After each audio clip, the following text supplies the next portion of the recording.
Bonjour, alors aujourd'hui on va faire la correction de la piscine. Alors vous avez vu, j'ai choisi quand même un sujet qui est plutôt intéressant parce qu'il commence à faire de plus en plus beau par chez nous, donc pourquoi pas comprendre le fonctionnement d'une piscine avec la notion de pH que l'on peut trouver, hein. Le pH c'est l'acidité de l'eau, mais ça vous avez forcément dû le voir en physique à un moment donné. Et voilà, donc comment traiter tout ça mais d'une façon automatique, autonome. Alors dans cet exercice il y avait en tout que 4 questions. C'était quand même assez simple dans l'ensemble, il n'y avait pas trop de difficultés là-dessus. Alors, on pouvait tout voir, on pouvait voir de l'analyse fonctionnelle, donc ça c'est la première question. Ensuite, la chaîne d'information, chaîne d'énergie, mais là maintenant que vous êtes quand même assez rodé dans l'ensemble.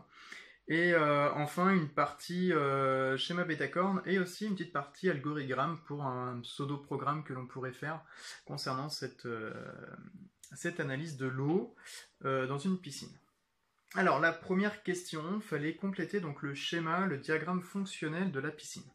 Alors, dans le tableau, vous avez vu, il y avait la fonction d'usage, hein, c'était maintenir l'eau propre.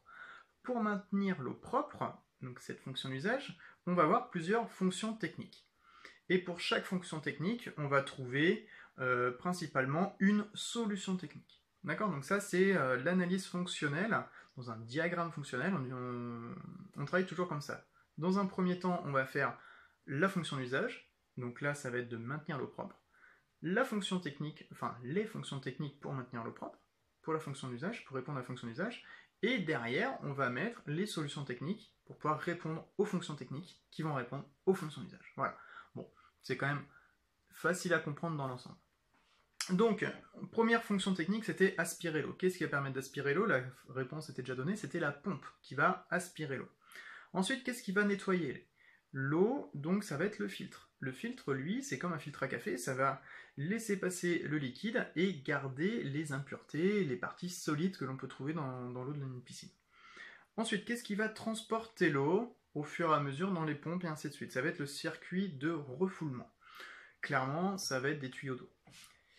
Ensuite, qu'est-ce qui va contenir le produit correcteur? On l'a vu dans l'énoncé, dans le petit diagramme, c'est même pas d'ailleurs un diagramme, c'est un petit schéma, qu'il y a un bidon. Donc c'est dans le bidon où il va y avoir le produit correcteur qui va corriger concernant le pH. Ensuite, lorsqu'on suit, en dessous, il y avait à compléter, filtrer le produit correcteur. Bah oui, c'est bien beau, mais à un moment donné, le produit correcteur, il faut faire attention qu'il n'y ait pas non plus des impuretés dedans. Donc, qu'est-ce qui va servir à filtrer? Ça va être la crépine d'aspiration. Lorsque, dans la pompe, hein, on va aspirer le produit correcteur, il va y avoir une crépine, c'est une sorte de petit filtre, qui va aspirer en même temps, et qui va surtout filtrer les impuretés aussi du produit correcteur. Ensuite, on avait en solution technique la sonde d'analyse. À quoi va servir cette sonde? Ça va être à détecter le niveau du pH, donc à détecter le niveau d'acidité de l'eau. Ensuite, en fonction technique, on avait aspiré le produit correcteur. Donc aspirer le produit correcteur, je vous ai donné tout à l'heure la réponse, hein, c'est la pompe interne, la pompe qui est à l'intérieur. Et enfin, fonction technique de maintenir le pH, donc ça la réponse était déjà donnée, c'était le régulateur automatique du pH. Voilà. Donc là on vient de répondre à la première question. Ensuite, la deuxième question, il fallait réaliser le fonctionnement d'un système automatisé, donc en gros faire la chaîne d'énergie et la chaîne d'information de ce système. Normalement, ça vous savez bien faire ça. Il n'y a pas de souci à avoir dessus. Donc, ce qui va rentrer dans la chaîne d'information, juste avant acquérir, ça va être le niveau du pH. Le but, c'est d'analyser le pH, donc à un moment donné, c'est le niveau du pH qui va rentrer dedans. Qu'est-ce qui va servir à acquérir ce niveau-là? Ça va être la sonde d'analyse, qui va récupérer l'information concernant le pH de l'eau. Ensuite, ce qui va servir à traiter, ça va être le boîtier de commande. Ensuite, communiquer, on va communiquer à qui? Directement à la chaîne d'énergie, et ça va être donc un câble électrique qui va permettre de communiquer. Ensuite, concernant la chaîne d'énergie, ce qui va servir à alimenter en énergie, il va y avoir la crépine d'aspiration, c'est elle qui va aspirer le fluide à l'origine. Donc ça va être l'alimentation par la crépine. Ensuite, qu'est-ce qui va distribuer à l'ensemble? Ça va être la pompe interne. Convertir, il n'y a pas du tout de conversion pour celui-là. Eh bah oui, en fait, ce qu'il y a de l'eau, l'eau à la base va rester l'eau après derrière, on ne va pas la transformer en quelque chose d'autre. Donc il n'y a pas de convertir, il n'y a rien d'en convertir. Bien sûr, on garde le mot convertir, hein. On ne l'enlève pas de la chaîne, mais on met un rond avec un trait au milieu pour dire qu'il n'y a rien qui va permettre de convertir, parce qu'on ne va pas convertir. Et enfin, on va transmettre encore une fois ce liquide par des tubes et les injecteurs. Voilà. Enfin, la fonction d'usage, on l'a vu juste avant, c'était de mesurer et de réguler le pH. Donc là, normalement, on n'est pas trop mal pour cet exercice-là, l'exercice 1 et 2. Donc on a vu les fonctions, différentes fonctions techniques, et on a vu aussi la chaîne d'information et la chaîne d'énergie de la piscine.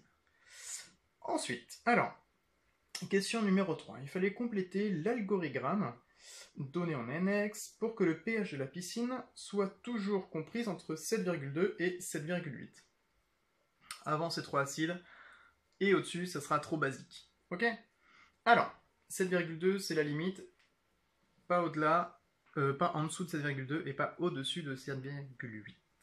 Alors, la première question, en fait, il fallait se baser sur le chiffre qui était le plus petit. Est-ce que le pH est inférieur à 7,2? Si c'est non, on va se poser la deuxième question. Un petit rappel, les questions, c'est les losanges. Et les actions, ce sont les rectangles. Les questions, ça fait appel aux capteurs. Les actions, ça fait appel aux actionneurs. Donc des pompes, des moteurs, et ainsi de suite. Donc je reprends. Donc il y a le début. Première question, est-ce que le pH est inférieur à 7,2? Si c'est oui, bah, on va ajouter du pH+. Parce qu'il nous en faut un peu plus. Il faut que ça soit compris entre 7,2 et 7,8. Si on est en dessous, il faut qu'on rajoute du pH. Donc, ajouter pH+. Si c'est non, c'est-à-dire qu'on n'est pas en dessous de 7,2, on va quand même se poser la question, est-ce qu'on est au-dessus de 7,8 du coup? Si c'est non, et bah tant mieux, c'est-à-dire qu'on est dans le bon dosage. Par contre, si c'est oui, si on est supérieur à 7,8, et ben qu'est-ce qu'on va faire? On va ajouter du pH-. On va rajouter un tout petit peu plus d'acidité pour éviter que l'eau tourne par exemple, ou verdisse, et que les champignons se mettent dedans, ou des algues et ainsi de suite. Voilà. Donc là, on fait attention à savoir est-ce que le pH est bon, est-ce que le pH est soit élevé, soit inférieur au taux. Donc je reprends, si c'est inférieur à 7,2, c'était la première question, on va ajouter du pH+. Si c'est supérieur à 7,8, on va injecter du pH-. Voilà. Et enfin, il y avait un schéma bêta-corne, ça faisait longtemps qu'on ne l'avait pas vu. Je reprends le schéma bêta-corne, en tout il y a 3 questions. Il y a le premier cercle, c'est à qui rend-il service? Deuxième cercle, sur quoi agit-il? Et enfin, le rectangle qui est tout à la fin, c'était dans quel but? Et au milieu, on trouve l'objet technique. Ici, l'objet technique, c'est le régulateur automatique du pH. C'est ce qu'on étudie depuis tout à l'heure. Alors, à qui rend-il service? Il va rendre service aux agents de maintenance. Ça évite que une personne arrive dans la piscine, mette une petite bandelette de papier qui est fait pour analyser le pH, attendre de voir la différence de couleur pour savoir si c'est supérieur ou inférieur à 7,2 ou 7,8. Voilà, donc en fait ça va rendre service à cette personne-là, parce que ça va faire son boulot. Voilà. Alors sur quoi ça agit? Eh ben, on l'a vu tout à l'heure, ça agit sur le pH de l'eau. Et enfin, dans quel but? De mesurer et de réguler le pH de la piscine. Voilà. J'ai répondu normalement à toutes les questions, j'espère que vous avez un peu plus compris maintenant le principe de la régulation du pH d'une piscine. Voilà.